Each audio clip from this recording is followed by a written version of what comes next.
네, 에베소서 42번째 시간입니다. 21절 저번 주일 우리가 마지막 구절로 보았던 우리 구절을 다시 한번 보면요. 그리스도를 경외함으로 피차 복종하라 이런 말씀이 나옵니다. 저번 시간에 주신 마지막 구절이자 어떻게 보면 핵심적인 구절입니다. 성도된 자들이 하나님께 복종하는 것은 어떻게 보면 우리가 가져야 할 가장 큰 사명이죠. 하나님께 복종하는 것. 이 사명이 만약에 우리 삶 가운데서 무너진다면 성도들이 어떤 일을 하더라도 성도들이 어떤 다른 사명을 하더라도 그것은 아무런 의미가 없게 되는 것이에요. 왜냐하면 하나님께 복종하지 않는 행동이 그것이 아무리 좋은 것처럼 보일지라도 그것은 단지 누구의 뜻이에요? 인간의 자아가 이끄는 인간의 뜻이 되기 때문에 그렇습니다. 사울 왕이 전쟁 준비가 너무 급한 나머지 하나님이 정해놓으신 그 매뉴얼을 따르지 않죠. 그 말씀을 따르지 않고 급한 대로 자기 마음대로 하다가 결국 어떻게 됩니까? 하나님께 그 즉시로 버림받는 왕이 되어버렸죠. 항상 말씀드리는 것이지만 우리가 예수를 믿게 되었다고 그 사람이 하루아침에 마치 천사처럼 변화되지 않는다는 거죠. 성도가 되어도 여전히 과거에 얽매일 수도 있고요. 또 자기 습관에 따라 살 수도 있고 또 죄를 지으면서도 살아가죠. 그럼에도 성도가 된 후에 나타나는 가장 큰 차이점이 하나 있는데 그게 뭐냐 하면 그것은 적어도 하나님께 또 하나님의 말씀에 우리가 서브밋 복종하며 살아가는 것을 적어도 죄 가운데 살지라도 이것을 진지하게 받아들이는 마음을 있다는 것입니다. 말씀에 따라 우리가 순종하지 않을 때 우리 마음에 찔림이 일어나죠. 찔림이 현상이 일어나고 또 회개의 자리로 우리가 나아가게 되는 것입니다. 그런데 그리스도인인데 이런 마음이 정말 전혀 없다면 미안하지만 그 사람은 아직 그리스도인이 아닙니다. 그러므로 21절이 우리에게 주는 메시지는 상당히 많은 것들을 포함을 하고 있다고요. 자, 그 중에서 바울은 성도들의 그 가정에서의 삶을 첫 번째로 이제 다루기 시작하는데요. 자, 이 가정은 그리스도인들이 제일 먼저 하나님께 받은 그 복종의 사명을 실천을 해야 하는 장소이기 때문에 그렇습니다. 자, 첫 번째 장소인 이곳에서 우리의 사명을 실패하게 되면 그 사람이 어떤 직분을 가진 사람이든지 상관없이 그 사람은 분명히 하나님께 책망을 받습니다. 자, 증거를 찾아볼게요. 디모데전서 3장 5절과 12절을 보겠습니다. 시작. 사람이 자기 집을 다스릴 줄 알지 못하면 어찌 하나님의 교회를 돌보리요. 집사들은 한 아내의 남편이 되어 자녀와 자기 집을 잘 다스리는 자일지니. 그렇죠? 가정에서 남편 또 아내 자녀에게 주시는 이제 사명을 우리가 보게 될 텐데요. 그 사명을 보면서 어떤 경우는 이 구절들에 대해서 마음에 잘 들어하지 않는 사람들이 있습니다. 자기 주관적으로 이제 보니까. 하지만 우리가 분명히 알아야 할 것은 기독교의 모든 이런 교리나 또 모든 말씀은 하나님께서 우리를 그 창조하신 그 방식을 결단코 무시하지 않는다는 겁니다. 무슨 뜻입니까? 아무리 세월이 흐르고 모든 것이 다 변해도 주님의 말씀 어때요? 영원하다는 것이죠. 영원하며 한번 결정하신 그 하나님의 방식, 아무리 창세기 때 이 결정하셔더라도 하나님의 방식은 절대로 번복되지 않고 수정될 수가 없어요.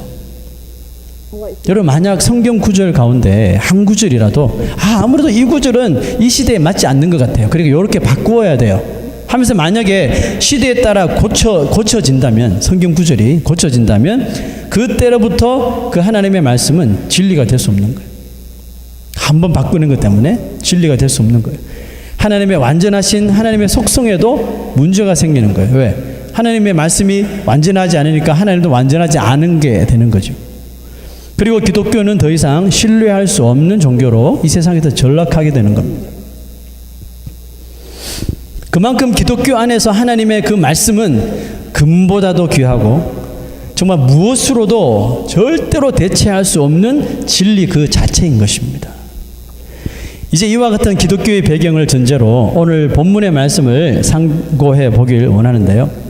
오늘은 남편과 아내에 대한 메시지가 있을 거예요. 우리 티네이저들은 아직 스파우스가 없죠, 그죠? 그렇지만 in future you will get one, so you have to listen carefully.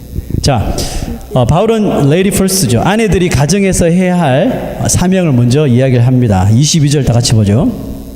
시작. 아내들이여 자기 남편에게 복종하기를 주께 하듯 하라. 자, 오늘 아내분들 많이 계시는데 아내 된 성도가 성경 구절 가운데서 가장 이렇게 순종하기 꺼려하는 구절일 수도 있어요. 그죠? 반면에 남편들은 상당히 이 구절을 즐겨 사용합니다. 그죠? 아내들은 왜 이 구절이 그다지 마음에 와닿지 않는 걸까요? 한 구절 때문에 남편에게 복종. 참 뉘앙스가 그죠? 복종이라는 뉘앙스가 그렇잖아요. 어떻게 우리가 남편에게 무조건적으로 복종할 수 있는가? 특별히 이 시대에, 평등한 이 시대에 남편들도 실수를 하고 틀린 결정을 막 내리는데 어떻게 우리가 다 복종합니까? 이것이야말로 아내들에게 주시는 지나친 요구가 아닙니까? 뭐 이렇게 우리 아내된 분들이 생각할 수가 있습니다. 자, 물론 아내이기 때문에 남편이 어떤 말을 하고 어떤 결정을 내리더라도 무조건적으로 따라해야 한다는 말은 아닙니다. 자, 23절, 24절 보시죠.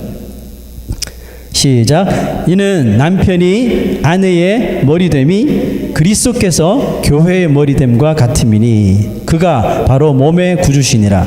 그러므로 교회가 그리스도에게 하듯 아내들도 범사에 자기 남편에게 복종할지니라. 자, 이런 숨어있는 뜻이 있었네요. 아내가 남편에게 복종해야 하는 것은 하나님께서 만드신 그 창조의 질서, 창조의 방식 가운데 하나예요. 자, 왜냐하면 하나님께서 하와를 어떻게 만드셨죠?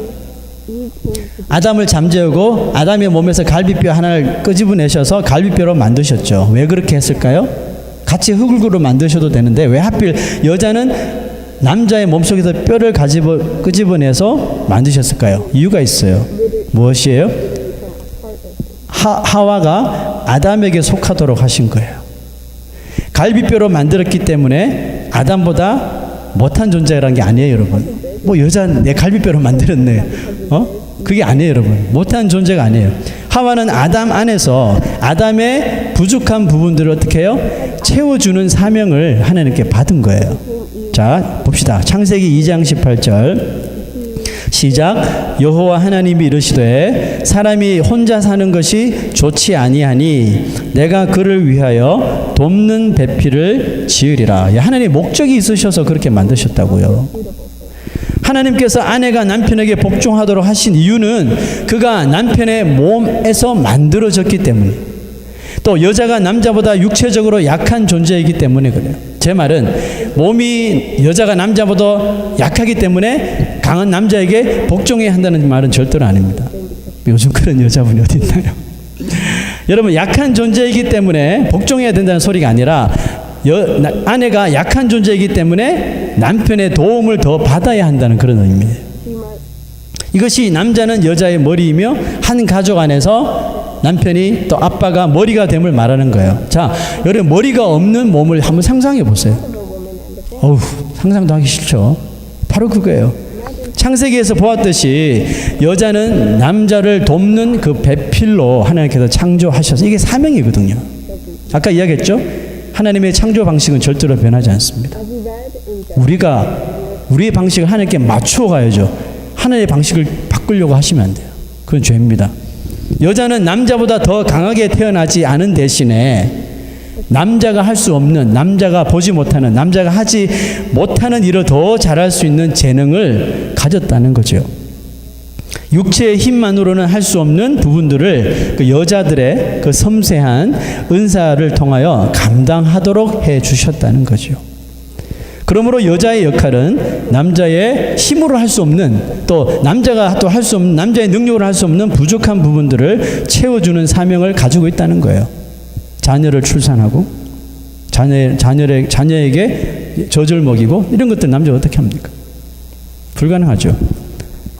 이 의미는 여자의 사명이 남자의 사명보다 못하는 뜻이 아니에요.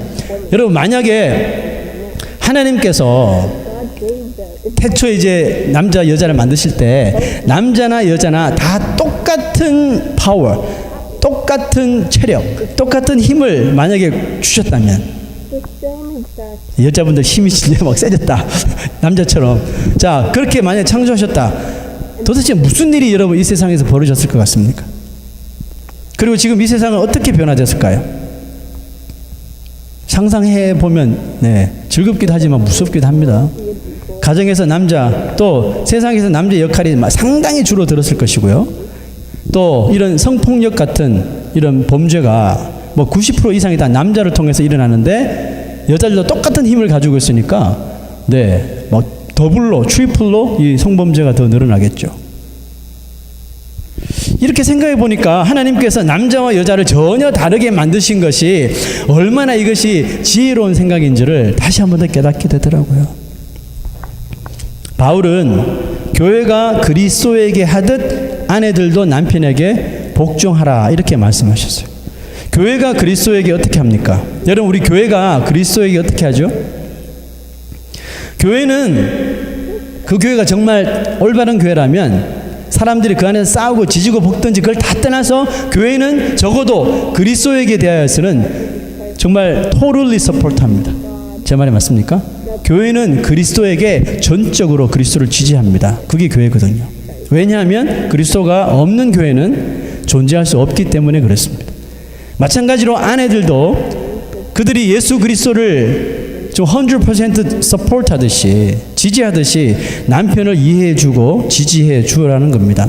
아내가 남편을 존중해주고 또 남편을 지지해줄 때 우리 아내들은 잘 모르겠지만 우리 남편들은 기가 삽니다. 기가 살고 힘이 나는 거죠. 무엇보다도 아내가 복종의 사명을 감당해야 하는 큰 이유는 아내가 남편에게 복종하는 것이 예수 그리스도에게 우리가 먼저 복종하는 신앙이 전제가 되어 있기 때문에 그렇습니다. 남편을 보면 할 수 없는데 예수 그리스도께서 우리에게 하신 것을 보면 할 수 있다는 거죠. 예수 그리스도를 사랑하고 온 마음을 다해서 복종하기 때문에 우리 아내된 자들이 주의 말씀을 따를 수 있는 것입니다. 자, 이제 남자들에게 갑니다. 두 번째 주제는 이제 남편들에게 주시는 사명인데, 일부 예배 때 제가 이 두 번째 주제를 다루면서 되게 좀 혼동이 왔어요. 왜? 저 혼자 남자니까. 두 분 아내와 한 명의 남편, 저에게 하는 이야기니까 그렇더라고요. 하여튼 자, 25절 한번 봅니다.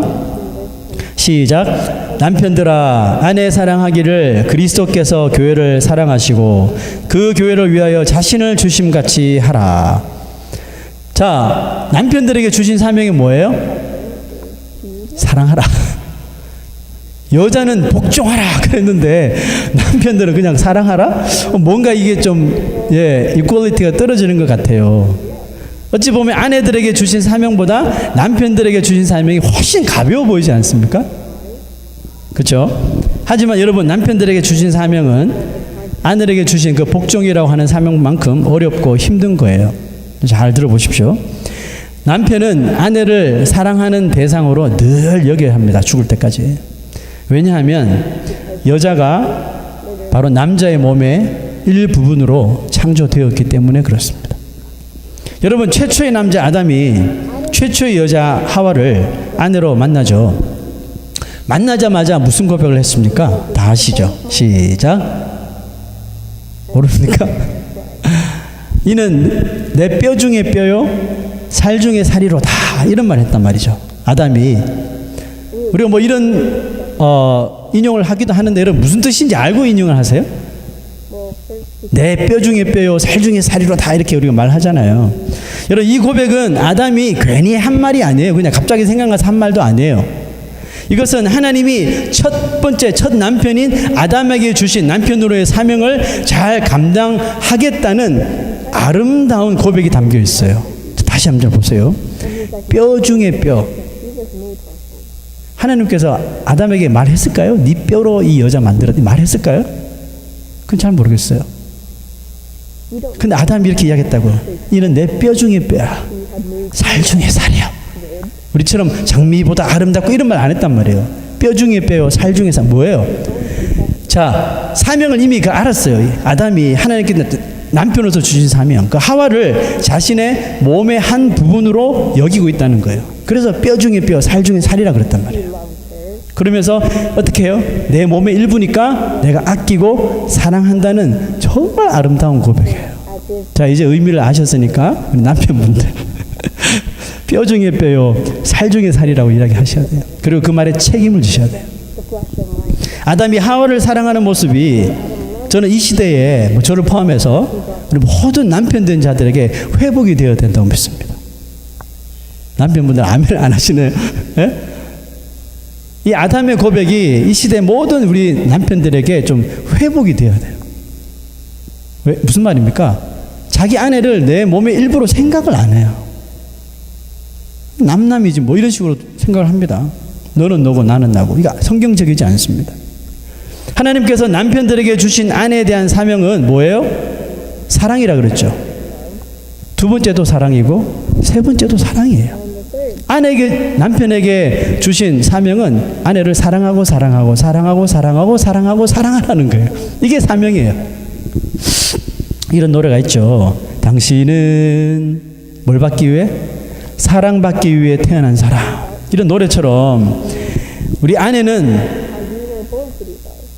사랑받기 위해 태어난, 남편에게 사랑받기 위해 태어난 건 아니에요. 우리는 하나님께 사랑받기 위해 태어났죠. 그러나 아내는 남편에게 사랑받기 위해서 살아가는 존재예요. 믿습니까? 우리 아내분들 맞습니까? 뭐 그런 거 필요 없어. 뭐 이런 겁니까? 그런 거 없이도 잘 살 수 있어요. 아니에요, 여러분. 아내는 남편에게 사랑받기 위해서 살아가는 거예요. 아내는 사랑받으면 사랑을 받을수록 뭘 하게 될까요? 남편에게 순종하게 돼요.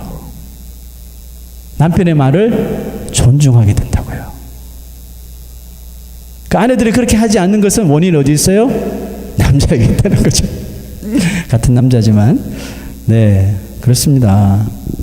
사랑받아야 할 대상에게는 사랑을 받아야 되는데 사랑을 받아야 할 대상에게 무시를 당하고 외면을 당할 때 아내는 아내의 사명인 그 순종, 그 복종이 점점 사라질 수밖에 없다고요. 그래서 바울은 남편들의 사명이 이렇게 아내를 자신의 몸을 자기가 돌보듯이 늘 돌봐주고 사랑해주는 것이라고 말하고 있는 거예요. 여러분, 남편은 힘이 세다 그래서 아내 위에 군림하는 존재도 아니고요. 아내를 막 종처럼 우리 막 이렇게 속박하는 위치도 아니고요. 뭐 아내를 막 함부로 막 떼도 되는 관계는 도도가 아닙니다. 과거에 우리 한국의 아버지들 그러시잖아요. 어이 이름 안 부르고 어이 막 그러시잖아요. 이게 뭐예요? 우리 지금 세대의 남편들은 그렇게 하면 안 되겠죠.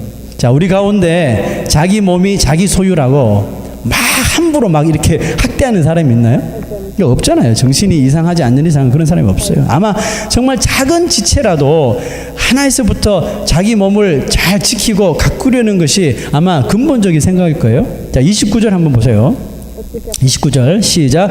누구든지 언제나 자기 육체를 미워하지 않고 오직 양육하여 보호하기를 그리스도께서 교회에게 함과 같이 하나니 그랬죠. 그러므로 아내를 모욕하거나 아내를 무시하지 마세요. 왜 그렇죠? 남편이 아내를 무시하거나 모욕하는 행동은 결국은 뭐예요? 아내가 내 몸의 일부이기 때문에 그대로 자기 자신을 무시하고 또 외면하고 경멸하는 행동이 바로 되는 겁니다. 자기 자신에게 하는 거게 돼요. 우리 남편 여러분, 여기 그런 분 안 계시겠지만 아내들 무시하지 마세요. 아내는 보호해 줘야 합니다. 아내를 보호해 주십시오. 남편은 아내가 남자보다 약하게 창조된 몸인 것을 알고 그래서 늘 더 보호해 줘야 돼요. 그리고 언제든지 아내를 지켜주셔야 돼요. 항상 아내 편이 되어 주시고요. 결혼식 지금 주례하는 것 같은데 그리스도께서 여러분 교회를 어떻게 보호하고 교회를 어떻게 사랑하시고 교회를 어떻게 지켜주셨습니까? 그걸 보세요. 그리스도는 자신의 몸을 전부 다 주셨잖아요. 전부 다 주시면서 교회란 것을 세워주셨어요. 또 그 교회가 이 땅 가운데서 악한 마귀에게 유린당하지 않고 무시당하거나 경멸을 당하지 않도록 예수 그리스도 그 자신이 교회의 몸이 되어 주셨다는 거예요. 할렐루야. 몸이 되어 주셨을 뿐만 아니라 머리가 되어 주셔서 이런 일 저런 일 지혜를 주셔서 다 마귀가 어떻게 하지 못하도록 막아주시고 보호해 주시는 거예요. 그래서 예수 그리스도는 친히 자신이 교회에 뭐가 됐다고요? 모퉁이 돌이 되셨다 그랬잖아요. 교회 중심을 잡아주는 모퉁이 돌이 되어 주셔서 흔들리지 않도록 또한 그가 교회의 반석이 되어 주셨다고 하시는 겁니다. 자, 26절에서 27절 보세요.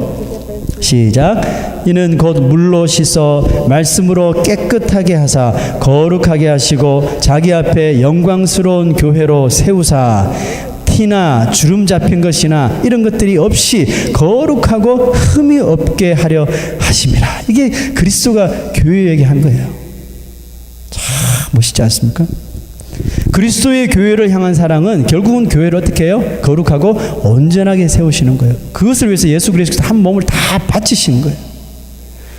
그리스도의 사랑의 말씀은 결국은 교회의 아름다움을 깨어나게 하시는 거예요. 그러므로 예수가 빠진 교회는 아무거나 일 안 해요, 여러분. 건물이 아무리 화려해도 그곳에서 예수가 증거되지 않으면 그 교회는 아무거나 아니에요.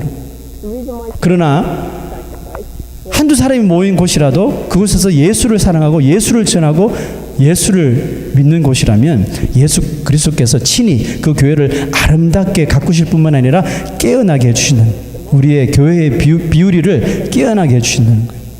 예수 그리스도의 온전한 희생은 교회를 더욱더 온전하고 거룩하게 하시기 위함이셨어요.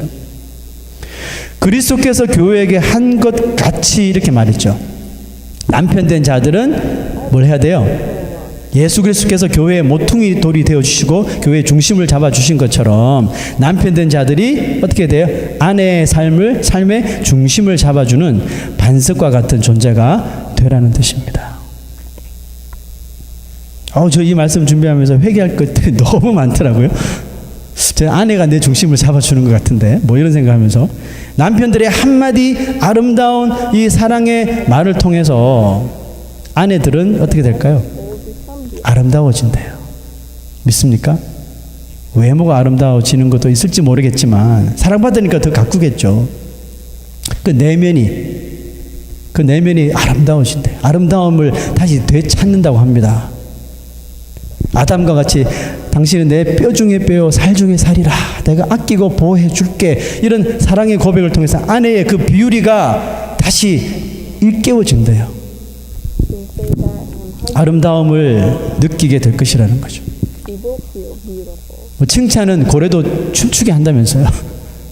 그 조련사가 고래를 막 잘한다고 칭찬 엑셀런트 하면 고래들이 막 점프를 하고 그런다잖아요. 남편의 사랑은 아내를 춤추게 합니다.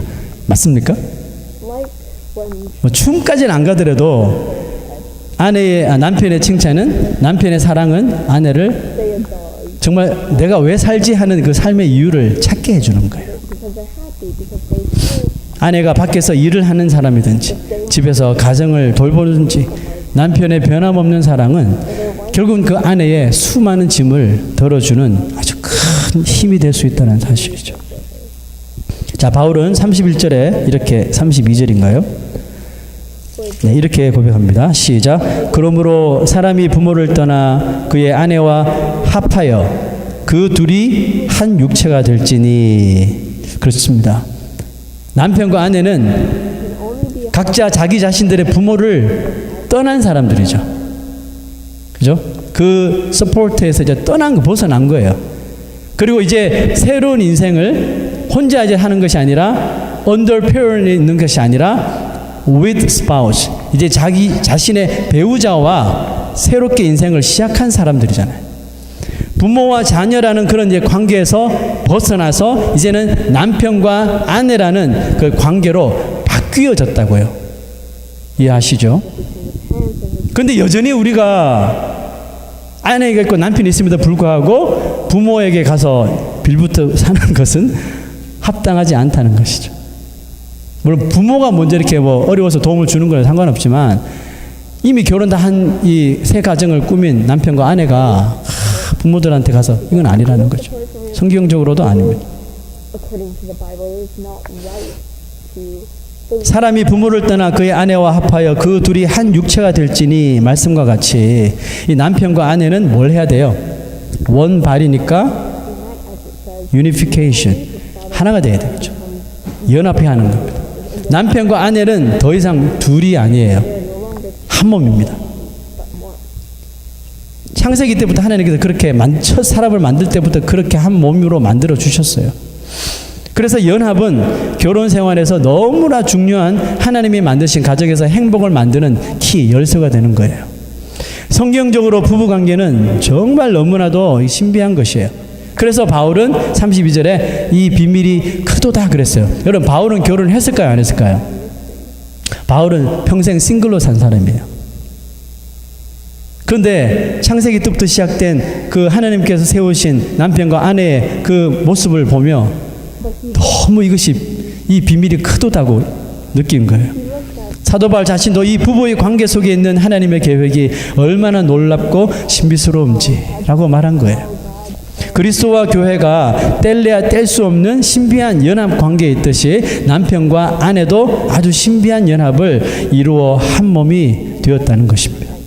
우리는 그냥 누군가의 소개로 혹은 서로 눈이 맞아서 서로 연애를 잘해서 사랑하고 결혼했다고 생각할지 모르지만 우리의 만남 이전에 우리들을 부부로 책정하시고 만들기 위한 하나님의 놀라운 신비스러운 계획이 있었다는 사실입니다.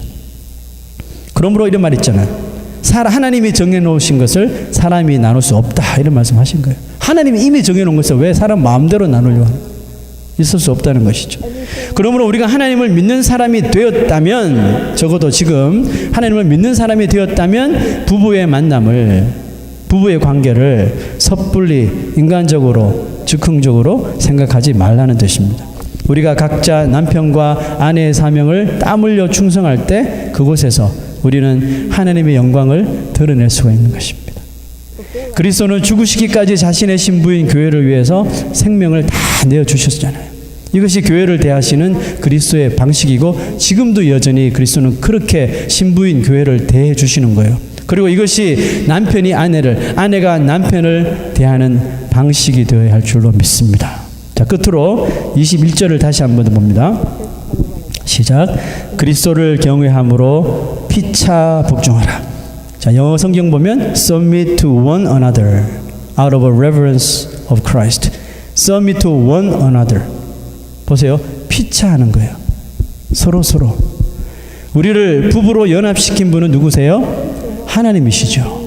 그 연합을 굳건하게 세워나가는 것이 부부의 사명입니다. 그 사명을 잘 이루기 위해서 우리가 뭐 해야 돼요? cooperate. 서로 협력할 수 있어야 돼요.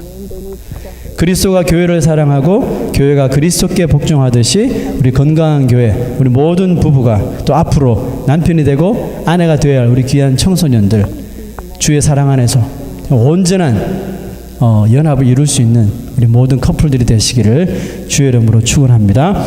기도하겠습니다. 하나님 아버지, 감사합니다. 이 부부가 하나가 되는 것이 정말